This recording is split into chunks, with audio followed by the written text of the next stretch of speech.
Hi, I'm Jadon. I'm going to be telling you a story of chaos from my family.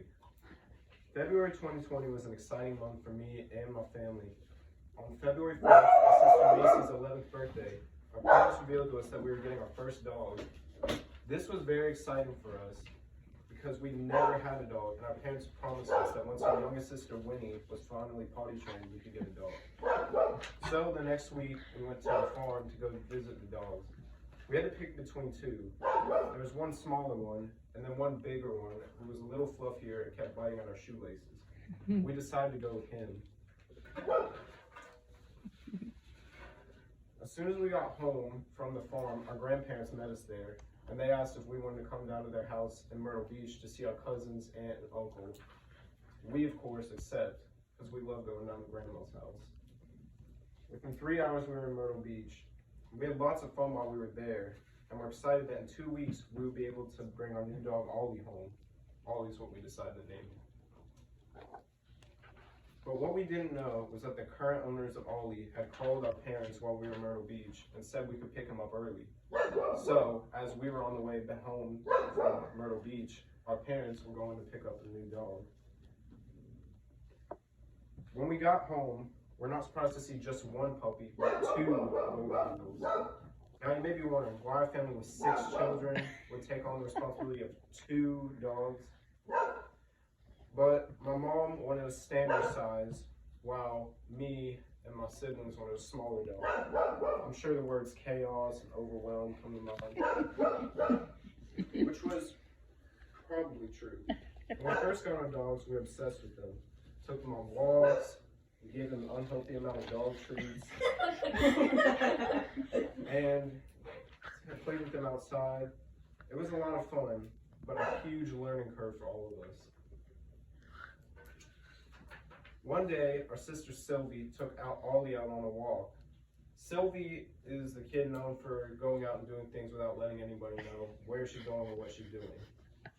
We didn't notice she was gone until about 5 minutes after she left the house. Our mom, of course, was the first to realize that she is constantly aware of every noise and movement in our home. She immediately sent each of us into different areas of the house. We checked the bedrooms, the schoolroom, the leg room, the backyard, but nobody could find her.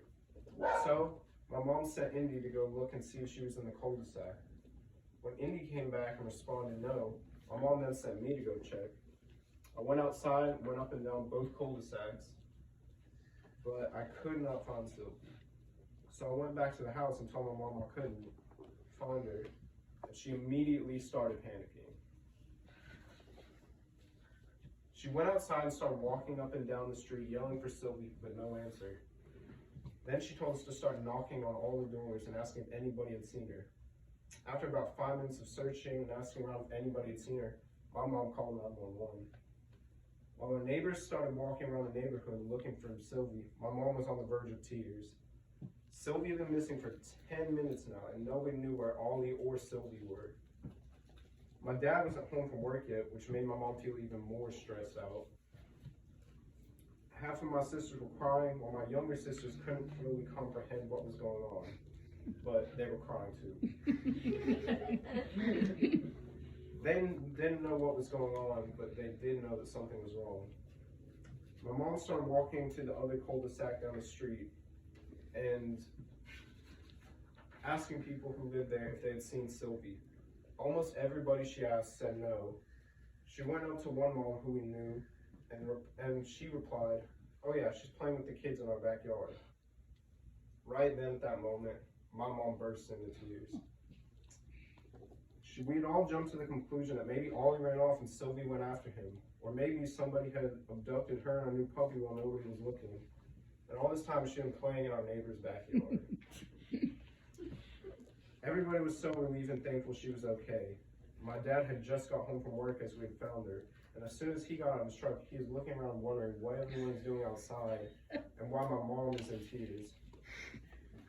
She was so panicked that she forgot to call my dad and let him know what was going on. Ever since that day, my mom has made sure that our younger sisters are always outside with one of their older siblings and stay in our yard at all times when we're not, to prevent another situation like this from happening. Because even though she was all right, it was likely the scariest 15 minutes of our mom's life.